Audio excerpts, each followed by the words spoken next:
Paige Goldstein, welcome to the Grateful Podcast.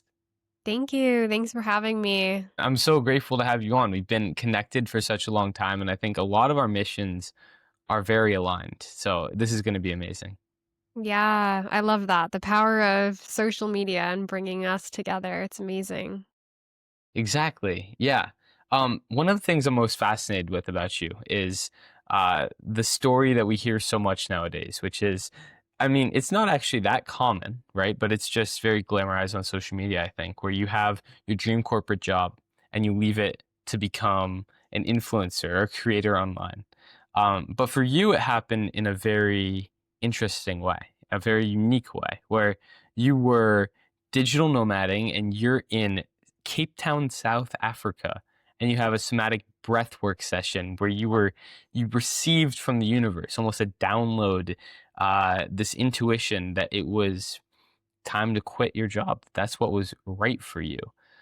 I'm so fascinated by people that are able to follow their intuition and make it work so beautifully. When I have big decisions in my life, it's almost always intuition based. I have this thesis kind of backed up by Jonathan Haidt's idea that we kind of use logic to provide evidence for our intuition after we make Mm. the decision, if that makes sense. But how has your intuition grown over time? How did you get to the point where you feel comfortable making decisions such as quitting what used to be your dream career based on an intuitive thought?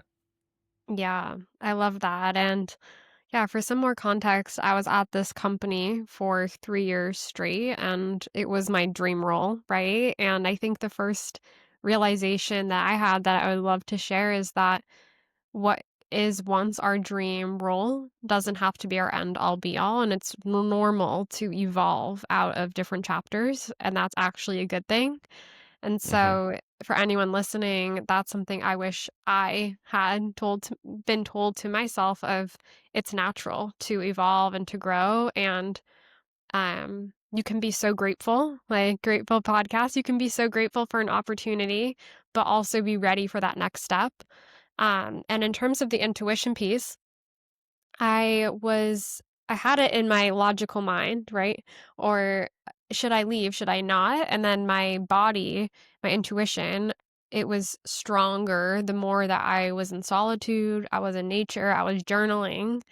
And then I got deeper into breath work, and it was a breathwork session I did on one Friday, and to the next Friday, that week in between was when energy was moving, right? Like breathwork really stirs up your energy to, have this download that I say that I got of like, it's right, you're ready to go. And even though your mind doesn't necessarily know the next thing you're going to do, that's okay.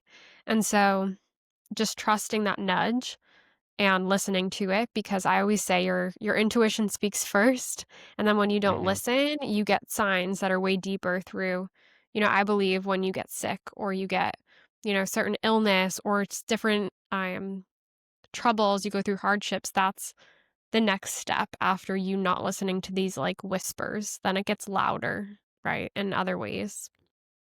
Interesting. So that moment during the breathwork session, it wasn't necessarily when it first emerged for you, but it's when it finally got loud enough where you started to listen to it more.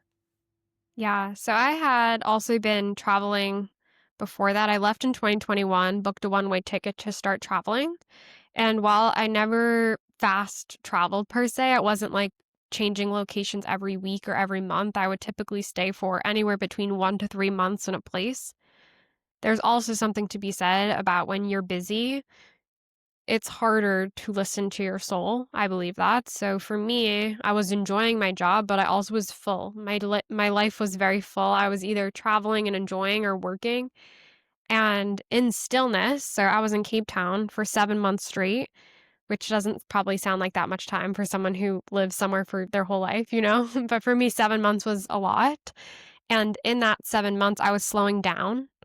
And I think when you can quiet your mind, that is when your soul speaks to you. And so I think slowing down, I started, thinking about, do I want to leave? What is next? What could be next? And then through modalities like breath work and meditation is when it came on even stronger. Interesting. The idea that slowing down is when you're able to listen is interesting because I think we hear a lot of contradicting just advice on this idea where people say you need to slow down to listen, but also people say that you need to act to find out. In your life, where have you found the balance between taking action and learning through action, failure, success, and contemplation? Such a good question. And it is that balance, right? Because I don't love the philosophy of basically like surrender and everything will come. I think it's a give and a take. It's the knowing what you want, setting an intention, setting a goal, taking aligned action, but also doing the inner work of surrendering, of trusting, of basically making sure that you are the type of person internally that is ready for the external outcome per se. So for me, it looked a lot of like doing things through fear. So when I booked that one way ticket, everyone's like, wow, I wish I could do that, but I'm too scared. And I'm always like, I was also very scared. And every Yeah, time that I go again, I go back to my hometown and leave, I'm also still scared. And so I like to think of fear as a compass. I think our minds view fear as your fear is present, so you shouldn't go do something. But actually, if we can lean into the fear, that's likely where our soul's going to thrive the most. It's our path that we're supposed to take. But our logical mind views fear as you should stop. And it's trying to protect us, but really it's just exiting our comfort zone. interesting. Um, I've thought a lot about fear recently and how it kind of plays a role into where we should go next because obviously fear has a biological basis and an evolutionary basis where we're afraid of things for a reason, right? To try to keep us safe, but it doesn't really play as important a role in today's society because the same things that we should have feared thousands of years ago don't necessarily make sense for us to fear in today's culture, where a lot of us are fortunate to be physically safe and have a roof over our heads and have food that's coming in. So one of the things that I fear, I think, is uh, or at the root of the fear is social abandonment. If you do something that's out of the norm, what are the consequences of that going to be socially, right? And that's one of our biggest fears because have you read *Sapiens*? I haven't. Mm-mm. Okay, I highly recommend. It's one of my favorite books. Okay. But he talks about how fear kind of goes back evolutionarily to being like, oh, if we're left alone socially, we might die. Like that, we equate fear to death. We kind of draw the conclusion, but nowadays we have. We're not going to die if our friends say, who aren't really our friends, that they don't accept us for being us and taking that step. How do you take that step because it's easy to say yeah fear is a compass, I'm going to walk toward it, but it's not always that easy to do. It's not always that easy to walk toward the fear itself. So how have you kind of built that muscle of leaning into it and using fear as a guidance toward your goals and toward the life that you want to live? Definitely. That's such a good point too. And a lot of unlearning our conditioning. And sometimes we don't even know where it's coming from. Like I believe in past lives as well. So I believe we're working through um blocks or experiences that maybe we have gone through generations ago and for ourselves or for others. And so there's a lot of work around, yeah, fear of being seen is a huge one, and I work a lot with people building and showing up online. Of the root of it all is they're scared to be seen. They're also scared to what you just shared, like stand out and also not be accepted. And all of this stems back to past generations ago. We didn't have this freedom that we have in our generation to live the lives that we are now. And so letting our systems know that it's safe, that's the biggest Hmm. piece, right? So I'm glad that you brought that up. And for me, what this looks like is I always say if you can't change your environment, curate your environment. And what I mean by that is when I was back in Massachusetts, I didn't have a ton of people around me with the dream of being a digital nomad or an entrepreneur or living differently. Um, and with that, I had to be so intentional about the content that I was consuming to basically curate my inner reality before I left. And I think that would be my first piece of advice is what are you consuming? Like this podcast now, or certain songs with lyrics, or books that you're reading to shift your inner world to then feel more comfortable to take that leap of faith, and go towards fear because you have role models, right? Seeking role models of people who have done it. It gives yourself proof that it's possible because you're giving your mind proof that like this person has done it. It's not impossible. Like it's going to be difficult, but it's a reality for somebody else. And so I think curating your environment is so important. So it's not just blindly chasing your fears, it's fear knowing that on the other side of it, it's a reality for other people. Mm. So you kind of like reprogrammed your subconscious mind, is what some of my previous guests would say. You use the locus of control that you have to kind of control the things that are coming in, and you eliminate the negative. Is that correct? Yeah, and I still do this. So anytime that I have a negative thought, which always happens, Hmm. I believe not all of our thoughts are true. I believe we have thoughts and then we can discern, do I agree with this or not? Because think of we have billions of thoughts a day, right? Every single second, there's something popping up into our mind. And so I don't believe all of those are true. So it's our power in discerning what is actually the truth or what is fear or what is somebody else's conditioning thoughts that I am just interpreting as my own and trying to quickly flip it. So I can't do this to why can't I do this? Or giving your mind proof of the opposite. So I could never go book a one-way ticket, but telling your mind, "Oh, well, last weekend you booked a solo trip to the state over and that went amazing. So what's the difference between that and booking a flight?" Like you're giving your mind proof of Hmm. it's already possible.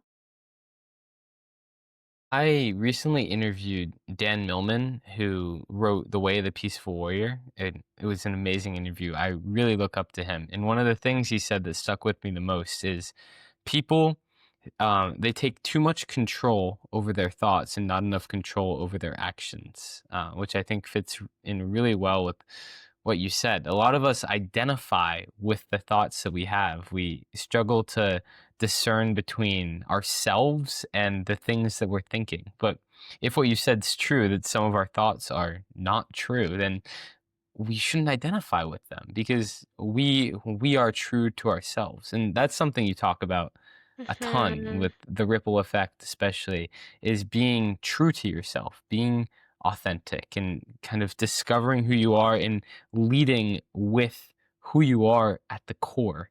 Why is this so important to you? Yes. Yeah, so the ripple effect is a global movement to empower soul-led leaders to show up authentically. And I do this with supporting soul-led leaders with their personal brands on LinkedIn, but really it's a movement towards overall authentic expression no matter where you are. And why LinkedIn is so powerful is because I think it's the path of most resistance for soul-led, like, spiritual female leaders, right? It's a very typically corporate, masculine, rigid space. And so on my journey of building my brand on LinkedIn, it felt like the deepest inner work to post authentically on a place I felt I didn't belong in. And so if you think of this greater sphere of life, if we can master being ourselves on LinkedIn, I truly believe we can be ourselves anywhere. It's like this deep test that so many spiritual entrepreneurs either never create a LinkedIn or they delete once they go down their spiritual path. And I see this big gap on LinkedIn where light workers, healers, um, yoga instructors, space holders are not on LinkedIn. And when I left my corporate job, I realized I could keep posting on LinkedIn or pause until I had this title, until I got hired at another company and then my ego felt ready to go share again. But I'm like, wow, if I just post more soul led from this authenticity of I left my job after a breathwork session and I don't know what I'm doing next. This is the vulnerability that I was craving on LinkedIn. And I love the quote, be the change you wish to see in the world. And that's really Mm. what the ripple effect movement is based off of, is be the change you want to see on LinkedIn is what's inspiring me to create and to write from truth. And what happens is you become a magnet for everything that is aligned for you. And it's hard because also, you might have people unfollow you, like you mentioned, like the fear of not being accepted. But the point is you're weeding out those not aligned and you're magnetizing the people who are aligned from living in your true authentic expression on a platform like LinkedIn.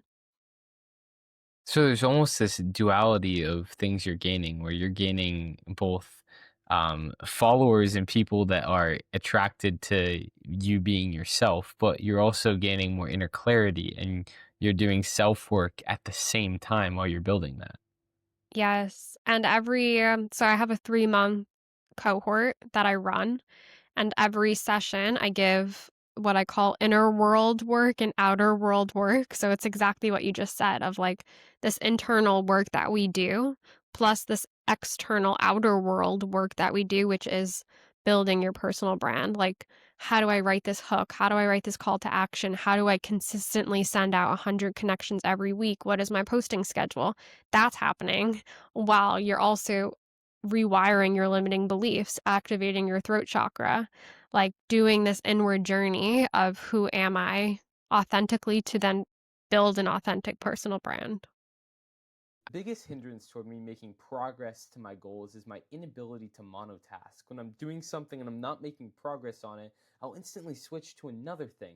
And then I don't make progress on that and I switch to another, perpetuating this cycle. And on top of this, I've had some bad brain fog due to some concussions I've had in the past. But in the past week, this has all changed because this amazing company, Magic Mind, sent me 15 of these mental performance shots they have. And they've made such a big difference. I've had one each of the past 7 days, and it's really made me be able to finish tasks before I move on to the next. I have concentration that lasts longer because of the caffeine that doesn't just hit you all at once, but it actually hits you continuously over a 4-hour time period. It's made such a difference in my productivity, and I'd love for you guys to get to try it out. So if you use Wagoner20, the code Wagoner20 at checkout, it'll be in the description as well. You can get 20% off these shots and 48% off a bundle of 30 of them.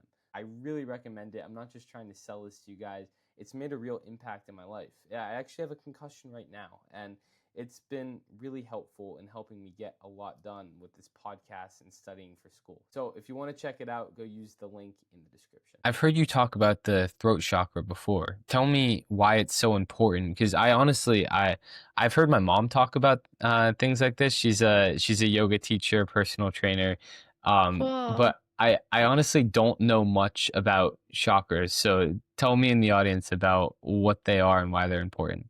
Yeah. I love that your mom's a yoga teacher and that she's introduced you to this world. That's awesome. So your chakras is you have chakras within your body, and your throat chakra in particular is your spot of authentic expression and speaking your truth. And so, energetically in your body, when any of these chakras are blocked, it signals that you have work to do in each area. And so, for a lot of women specifically, or spiritual leaders, they in certain spaces have blocked throat chakras because they are not living their authentic expression or their truth. And so, the work of speaking your truth is what activates it, really. So this can look like writing, this can look like video creation, this looks like speaking, right? And when you aren't suppressing, that is the activation of that. And so the practice of taking up space, the practice of saying what is actually true to you. And if you think about the landscape of LinkedIn, so many of us try to fit into literal tiny boxes or put a blazer on and like try to be someone that we're not. And what that is doing energetically is blocking your throat chakra. And so much of the ripple effect, we do throat chakra work.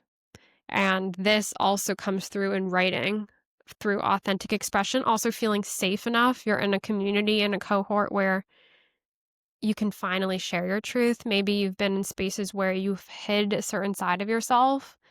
This activates that because you're around like-minded people who have similar goals and similar interests and similar truths that they want to share. So what does unblocking a throat chakra or becoming more authentic look like? How can you do that systematically? Yeah. So, in terms of the program, we start every single session with a meditation. And so, the first step of this is everyone wants to build an authentic personal brand, but the first step, I always say, is who is your authentic self, right? We can't build an authentic brand unless we know what our authentic self is, right? And so, it's self discovery of what does success look like to me? What does success feel energetically like in my body? What is my dream reality? What is my truth? What am I holding back? Where does my profile not feel aligned? Right? Where does my career not feel aligned? And this inner discovery then pairs with this outer development of your writing.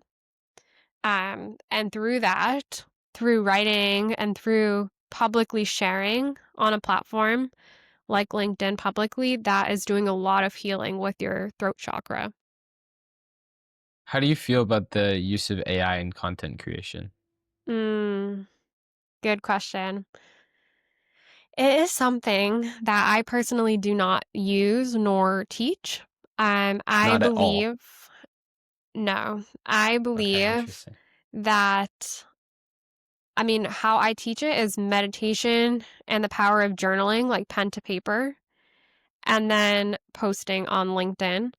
I do believe there's a place for AI for ideation, content ideas, definitely. Going back and correcting your writing, but the problem I see with this is that there is a power to rawness and realness of your writing as it is without being polished. And I think that that is what is powerful, and that's what we're looking for on all social media, but especially LinkedIn. I also can easily see when people comment on my posts when it's AI, it's, like, painful for me because 'cause I'm like, "What is the point?" Right? It doesn't feel like them, and it's, like feels like a copy and paste. Sometimes people forget to, like, insert what they actually were supposed to say, and I'm like, Oh "Man, my like, god. it's losing its soul," right? But I do think that when we use AI properly, there is a way to train it to help us with time to be more efficient with our time. So I do see the power of it for some LinkedIn creators just from my philosophy of infusing more soul onto LinkedIn. The more we can just write and not put it through some make this algorithm the best for LinkedIn, the more people can feel it. I really Yeah. believe.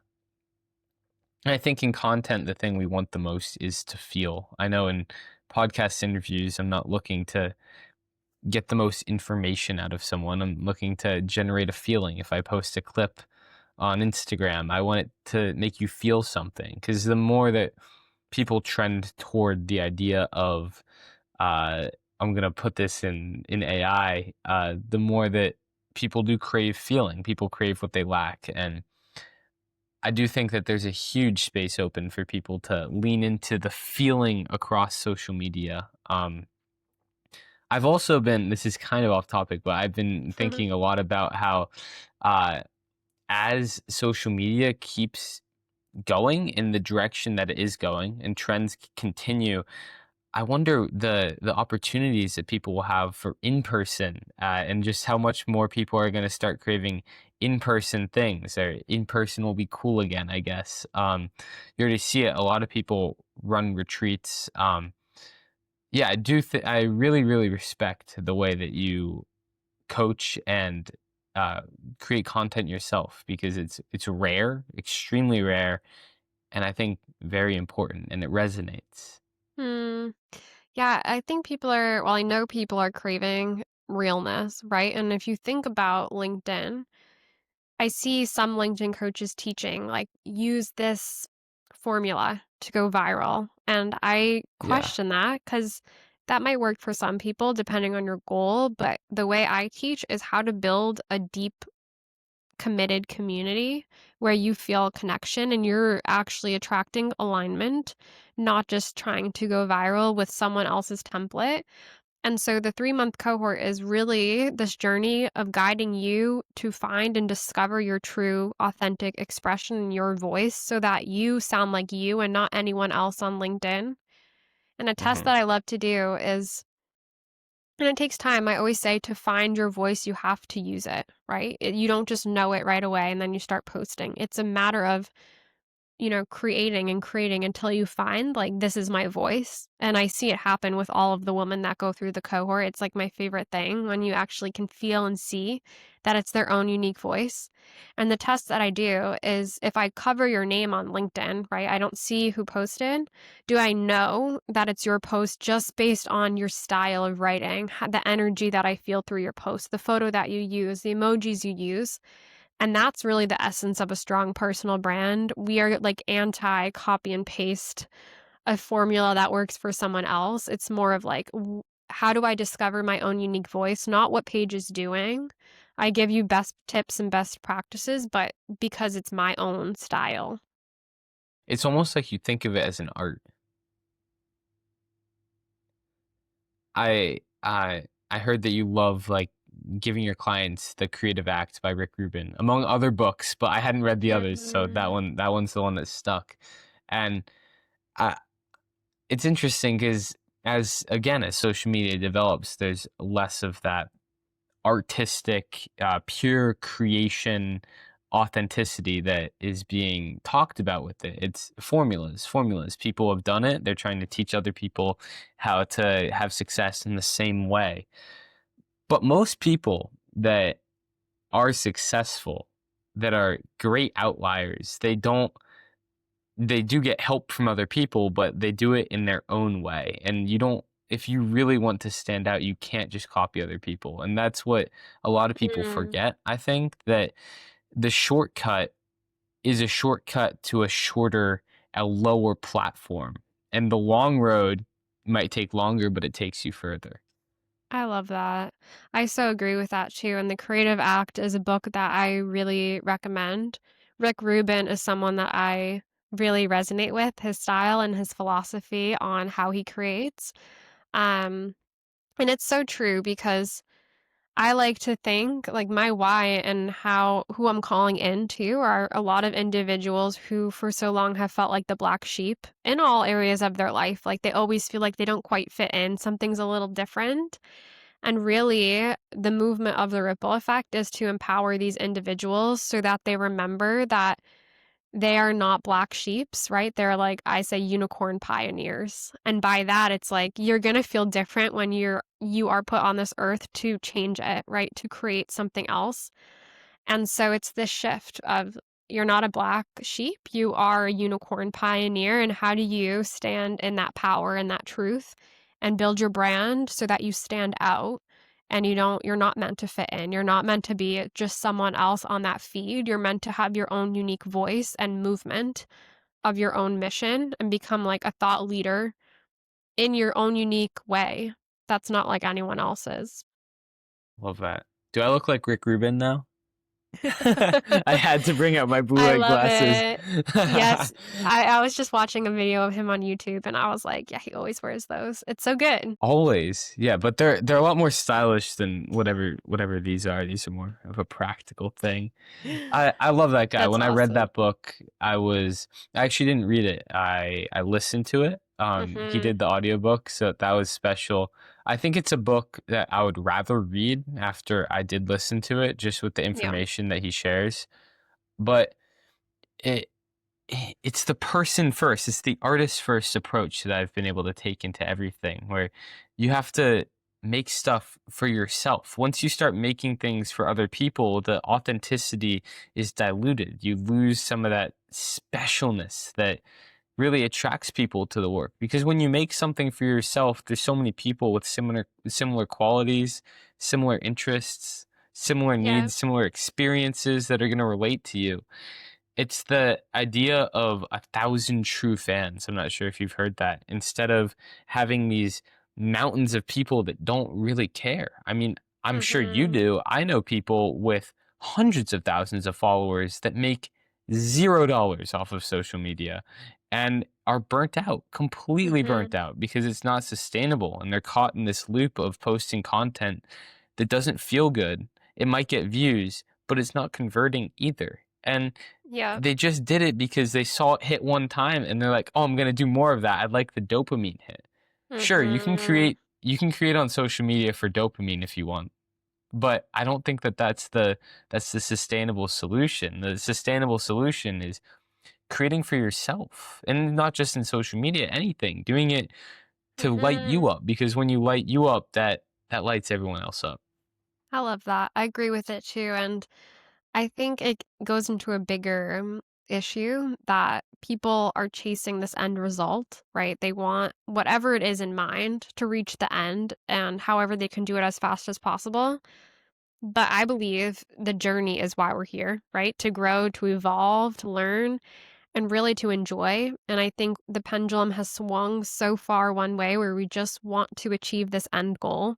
We'll do whatever it takes to get there. But I think too many of us are neglecting infusing joy throughout the process because that's the part of it, right? How can you enjoy creating every day? How can you enjoy right now I'm creating my next mastermind that I'm doing next month and it's like, yeah, the overall goal could be, this vision I have for the ripple effect, but right now, how can I enjoy creating the presentation for the mastermind and like really enjoy it or really enjoy creating a video and that's, I think, how you also minimize burnout. It's enjoying the process and not waiting to seek pleasure once you hit that goal. It's like people can feel that you're enjoying it. And that also is an emotion that makes them also want to join in, right? Everyone wants to feel good. Like, why can't you show that in the process as well? It will only help you. Do you have anyone that's been like, "Yeah, I wanna feel good, but it's only so I can get the result," where they are still so focused on the Mm. result, that they fail to enjoy the journey, but they only want to enjoy the journey to get the result? Have you seen that? Yeah, I haven't seen it too much with the woman in the cohort just because of how aligned I've kind of called women in to be. But I've seen this in people that I talk to, and I guide them towards what is your why? Because for some friends, they're like, I just want to make money. I just want to have a big business. I just want to sell my business. And I think that's a more miserable journey. And if you can go deeper, I like to ask, like, what is your mission? Like, what is your purpose? What is your why? Because obviously entrepreneurship is not easy, and so the days that are more difficult, if all you have to fall back on is, "I just wanna sell my business," your path will be a lot more difficult than somebody whose my mission is to awaken humanity. My mission is to help people, feel more free, right? And, like, what is your essence of why you're writing every single day on LinkedIn? You need something to fall back onto. We set our intentions and our missions and our overall like soul missions. It's deep, but it's going to help you be consistent, be authentic, and remember your why of doing it in the first place. Was your why as strong or even the same when you first quit your job or when you started posting? Yeah. So I first started creating content. It's funny, I actually was creating content in college. I was a brand ambassador for a lot of aligned brands in the health and wellness space. So that was on Instagram. I started on TikTok highlighting and just chronicalizing my travel journey.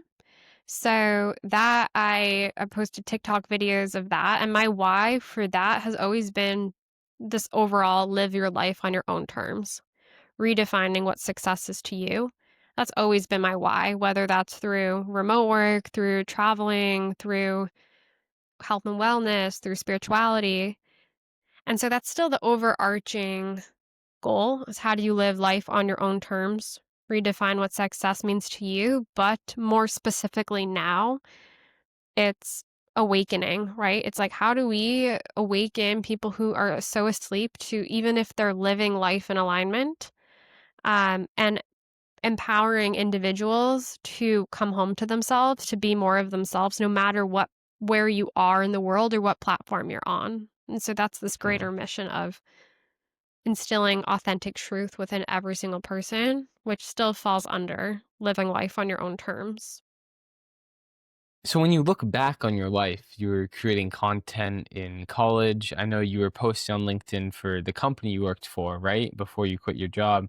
You've kind Mm, of had these little like hints at what you'd be doing now all mhm. along that have allowed you to really be able to teach it in a cool way. When did you first start kind of leaning into this journey? How young were you when you first started kind of on this path? Yes. It's funny because I was just back at my parents' house, a couple weekends ago, and I was going through, like, old childhood stuff, and I found a business card that I made in the 4th grade that was for my babysitting services, and, I guess you could say I was an entrepreneur back then, right? Like, Hmm. I remember dropping them in mailboxes of houses of people who had kids. So, I guess the entrepreneur side of things, helping people, right, started way back then. But I felt, drawn towards LinkedIn in high school.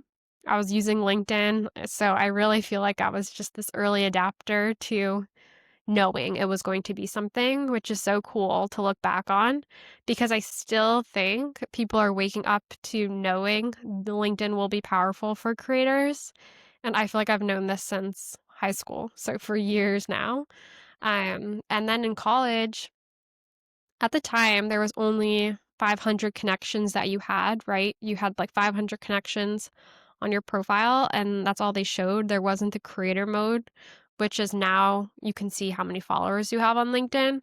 And so my goal in college was to hit 500 connections because that was, like, the max, and everyone's like, "That's Yeah. really weird that you care about LinkedIn." I remember this, and I was like, "I just do. I'm just drawn towards it." And I would help friends make profiles in college, so I've always been like, "Make a profile, make a profile." And it's never felt like work, it's always felt like there's so much power just having a presence on there, and then the next step is being your true self on LinkedIn, beyond a resume, beyond a cover letter, like, this is your authentic expression to show who you are online.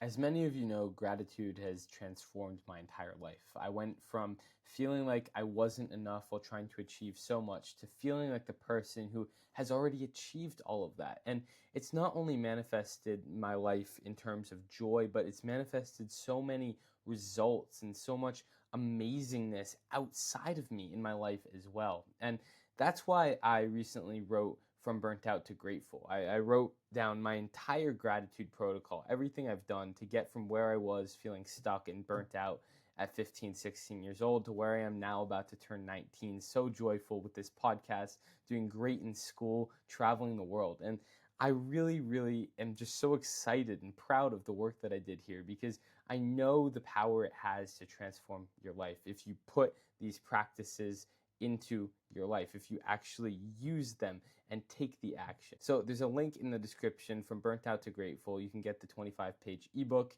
for just $10. No pressure here. It's again just a way that you can help support the podcast and also learn some stuff for yourself and continue to improve your life. Huh.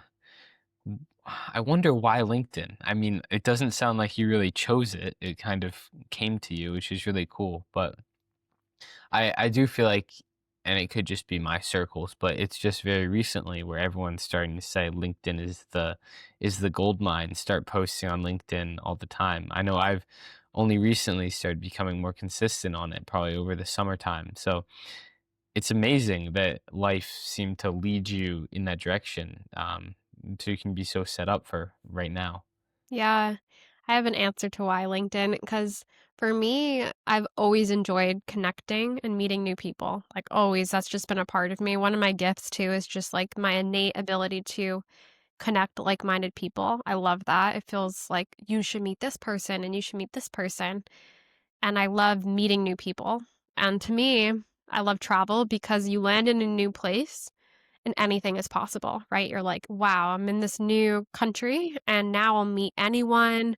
I can do anything. And that's how LinkedIn feels to me. It's like a hot take. LinkedIn to me feels so much like travel because once you post and it's out there, anything is possible. The amount of people on Yeah. LinkedIn that you have exposure to, it's different than Instagram, right? You don't necessarily get the eyeballs of, a Fortune 500 founder, but they're on there and that's powerful. So, the opportunities on LinkedIn, also the ability to message anyone that you want to message directly and have eyeballs on you, the ability to um connect, right? Send out connections where you're mutually connected, whereas other social media, it's a one-way following.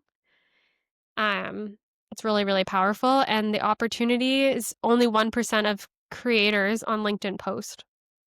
Yeah. So, it's very much in the beginning stages of people actually creating content. So in turn, you have a ton of people on the platform scrolling, looking at your content because you are Right. choosing to post. So I've heard multiple people say that LinkedIn rewards the people that post about career related things, because LinkedIn wants to make money through its resume services, right? And so career related content is kind of its favorite. So how do you think that how do you balance that with the movement of more soul led content? Mm. I've heard that, and I've seen that, potentially be true for some people. There's some workarounds that I have discovered, whereas their features, say, the feature where you can announce a new job. I don't know if you're familiar Hmm. with that, where you say, like, "Excited to announce," and there's an automatic button you press when you upload a new role. We use this. I help people, like, use this creatively to be, like, "Excited to announce, it's my 2nd month at my own company. Excited to That's cool. announce, like, I just hit a new client, excited to announce," and, like, owning this milestone. So there's certain features that they boost in a way because it helps them, like, use their platform more, but you can use these in a creative way.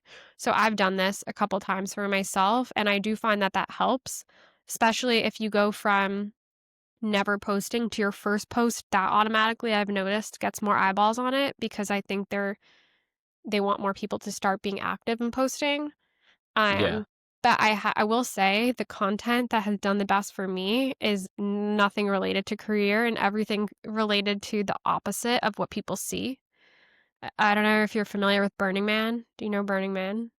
No. No. Burning Man, it's like a festival in California.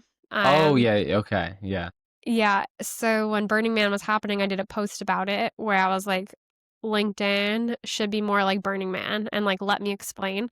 That's one of my top posts right now, and, of course, that has nothing to okay. do with career advancement. It's because people want to be refreshed, right? In a sea of scrolling and being like, "This is sucking the soul out of me," like, what will make them feel vibrant, right? And that is kind of what gets attention to your content.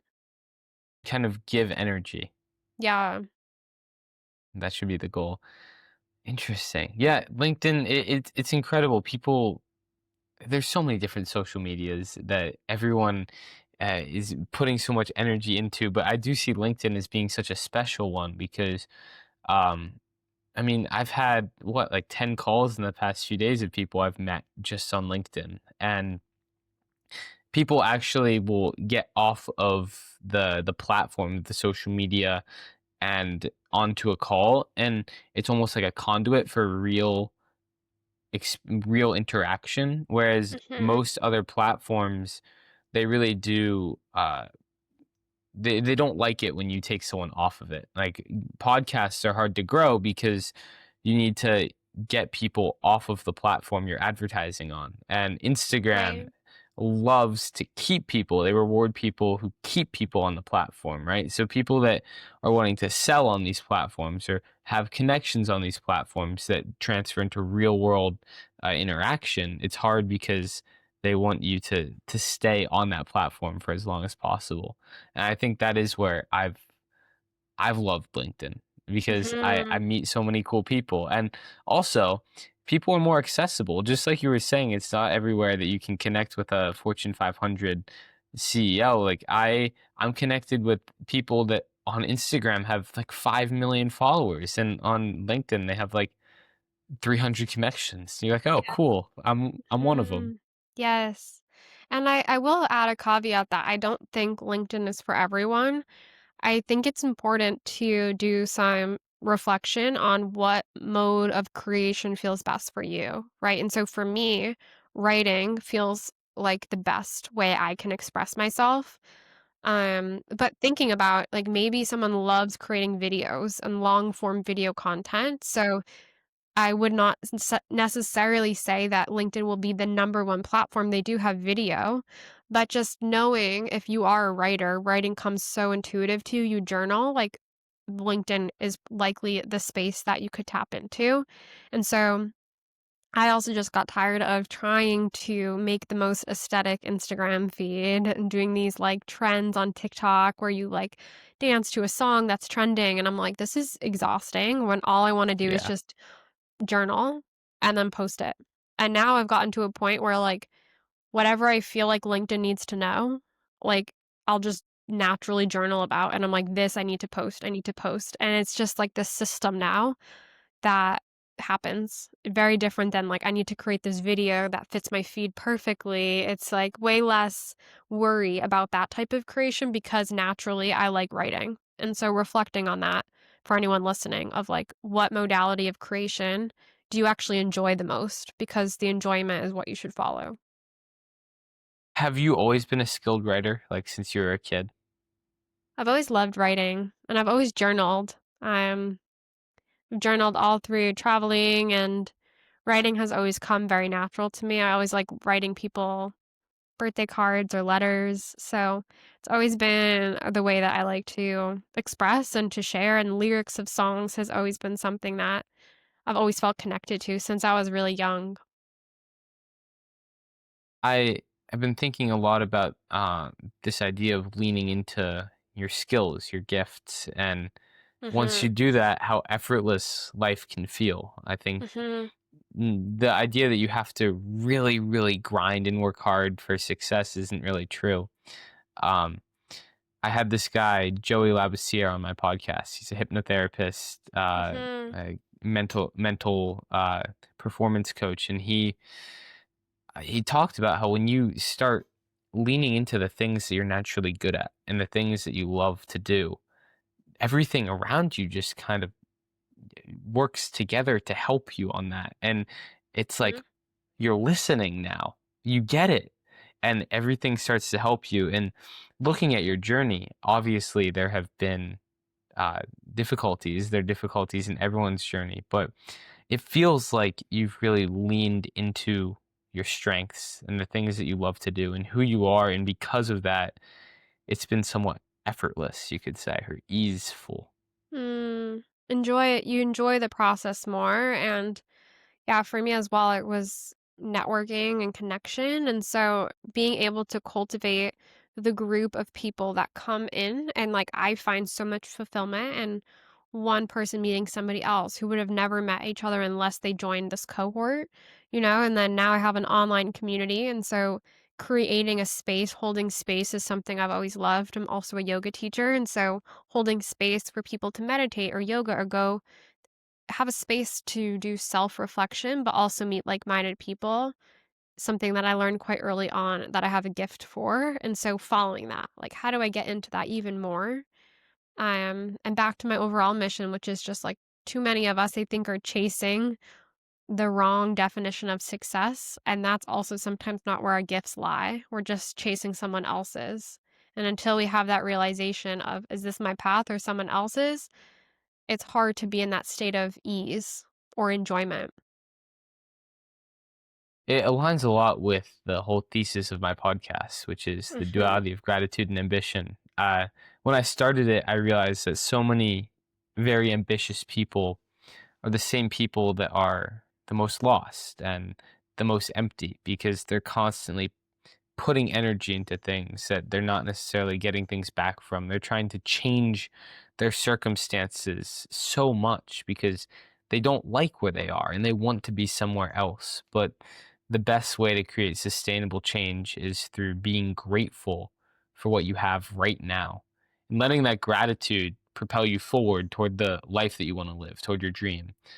What are you grateful for right now that is helping you build the life that you want to live? I love this, and I love that overlap for you with ambition and gratitude, and something that I find in the most ambitious people too, the ones that can fall back on gratitude. It's so important, so you're not always chasing something. I actually have It was in last year, I kept and I wanna do this again next year because I didn't do it this year, where every single day I wrote down something I was grateful for, and then at the end of the year, I had a whole list of everything. I also said, like, grateful for and something like magic that something that was like magic that happened, because sometimes we think we remember, but when we have a list of everything to go back to, it's so powerful.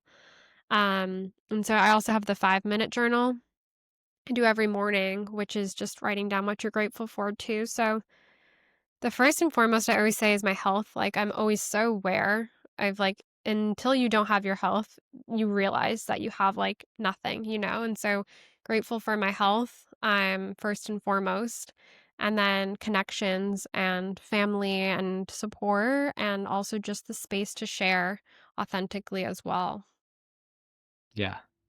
Hmm. I with gratitude, I've realized that it's not always just about what we have. It's about who we are to get what we have. Mhm. Um where I've kind of been rearranging my gratitude a little bit into almost levels recently where Mhm. like on the first level, I think the easiest thing to do is say, "Oh, I'm grateful for this water bottle and the water inside it. I'm grateful for this apartment I have, right?"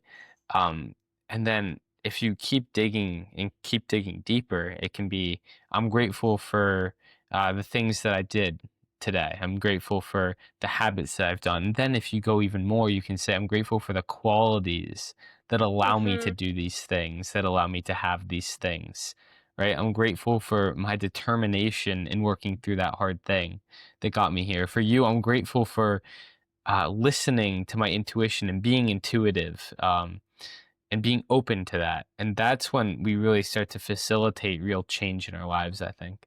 Yes, and going back to the feeling, like you said, like, I'm grateful that this will already happen, and the feeling of, like, the manifesting piece, like, I want this to happen. When this happens, I will feel grateful for that element of that feeling. Right.